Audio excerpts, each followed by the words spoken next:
Gaza में लंबे समय से जारी इसराइल हमास युद्ध ने अब नई चुनौती पेश कर दी है। ये चुनौती इसराइल के लिए है। इसराइली फौज का मनोबल दिन पर दिन गिरने का दावा किया जा रहा है। तो यह भी कहा जा रहा है कि 18 महीनों से चल रही इस लंबी जंग से इसराइल को कुछ भी हासिल नहीं हुआ। इसराइल में सैन्य संकट के बीच अनिवार्य सेवा की अवधि बढ़ाई। गाजा युद्ध के चलते इसराइल अब अपनी सेना में बढ़ती फौज की कमी से जूझ रहा है। 18 महीनों से जारी संघर्ष के बावजूद इसराइली रक्षा बल यानी आईडीएफ न तो हमास के कब्जे से बंधकों को छुड़ा सका है और न ही इस संगठन का सफाया कर पाया। इन्हीं चुनौतियों के मद्देनजर आईडीएफ ने अनिवार्य सैन्य सेवा की अवधि को बढ़ाने का ऐलान कर दिया है। अब तक इसराइली नागरिकों को 2 साल और 8 महीने की सैन्य सेवा देनी होती थी, लेकिन इस अवधि को सरकार ने 4 महीने के लिए और बढ़ाकर अब पूरी सेवा की अवधि 3 साल तक कर दी है। नई व्यवस्था के तहत अतिरिक्त 4 महीने रिजर्व ड्यूटी के रूप में गिने जाएंगे। हमास की चुनौती के कारण लिया यह फैसला। आईडीएफ का यह कदम गाजा में हमास के खिलाफ लंबे संघर्ष के दबाव को कम करने की कोशिश मानी जा रही है। सेना को लंबे समय तक ड्यूटी पर तैनात किए गए रिजर्व सैनिकों के कारण सामाजिक और आर्थिक तनाव का भी सामना करना पड़ रहा है। कहा जा रहा है कि हमास की तरफ से लगातार मिल रही चुनौतियों के कारण अब इस्राएली सरकार को इसे कम करने के लिए इस अवधि को 4 महीने के लिए बढ़ाना पड़ा है। गौरतलब है कि गाजा में संघर्ष के दौरान हमास के साथ युद्ध में अब तक इसराइल ने अपने सैकड़ों सैनिकों को खो दिया है। वहीं दूसरी तरफ हजारों सैनिक अभी तक घायल बताए जा रहे हैं। इतने सालों की लड़ाई के बावजूद आज तक इसराइल को कुछ भी हासिल ना हुआ, बल्कि जिन बंधकों को हमास की तरफ से छुड़ाया गया वे सिर्फ सीज फायर के बाद ही छोड़े गए। एक बार फिर से हमास की तरफ से कहा जा रहा है कि 5 साल के लिए अब युद्ध विराम का ऑफर दिया गया है। इसके तहत अब इसराइल को फैसला लेना होगा कि आखिर वो क्या चाहता है।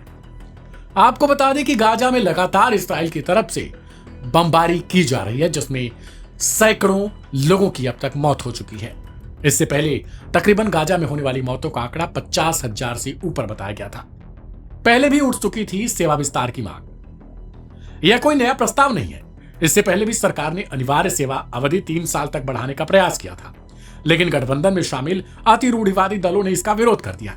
उनका तर्क था कि उनके समुदाय को धार्मिक कारणों से सेवा से छूट मिलनी चाहिए।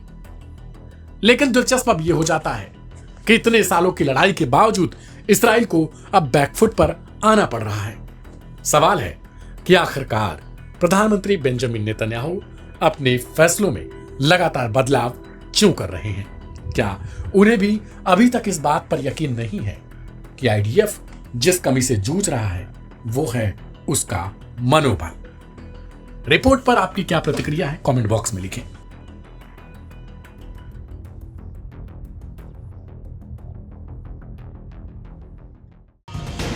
साठ दिन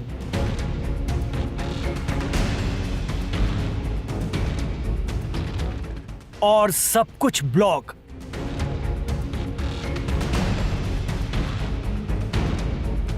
न खाना, न ईंधन, न तेल और न दवाएं।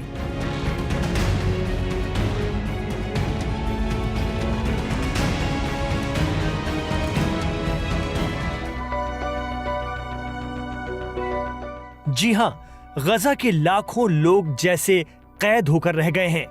आरोप लग रहा है कि इस्राएली आक्रामकता और मनमानी की कीमत आम गरीब और मजलूमों को चुकानी पड़ रही है। हमास इसराइल जंग के दौरान 16 माह में घर की छत छिन गई थी, जैसे तैसे जान बचाकर भागे थे। फिर मालूम चला कि रमजान के पहले दोनों के दरमियान सीज फायर हो गया है। 3 दौर में बातचीत होगी और हमास इसराइली बंधक छोड़ देगा। इसराइल भी शर्तों को मानेगा। इसी खुशफहमी में लोग बड़ी तादाद में 2 महीने पहले वापस लौटे।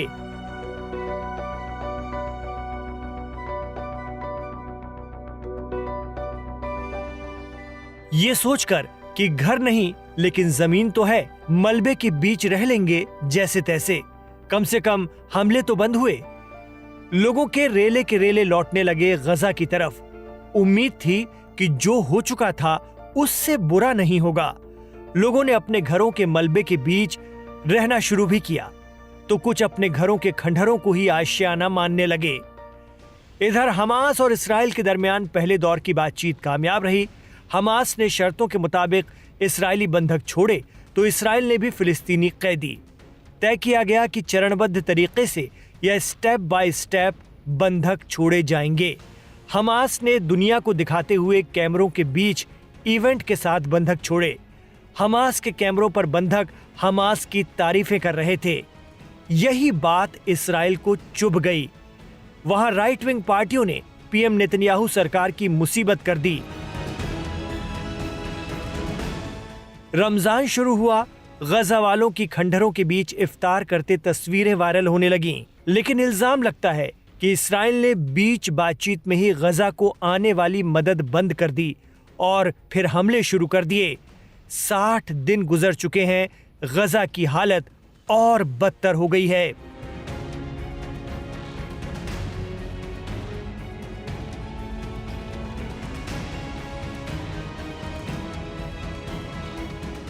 खाने पीने की अशिया की एंट्री बंद होने से खाने के लाले पड़ गए हैं।